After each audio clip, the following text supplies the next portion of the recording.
মানুষ মারা গেলে ভুলেও যে 5টি কাজ আপনি করবেন না, যদি করেন তাহলে মৃত আত্মার কষ্ট আরো বেড়ে যাবে।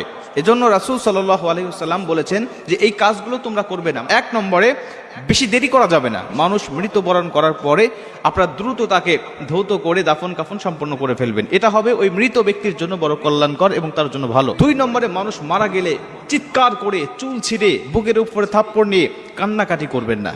মানুষ মারা গিয়েছে, আল্লাহর হুকুমে চলে গিয়েছে, আমাদের সবারকে যাইতে হবে। 3 নম্বরে, মানুষ মারা গেলে যে কাজটি আপনি করবেন না, আর সেটা হলো, অনেক মানুষ আছে মৃত ব্যক্তিরা মৃত্যুবরণ করার আগে অনেক ওসিয়ত করে চলে যায়, যেই ওসিয়তগুলো পরবর্তী তার আত্মীয় স্বজনরা বেমালুম সেটা ভুলে যায়।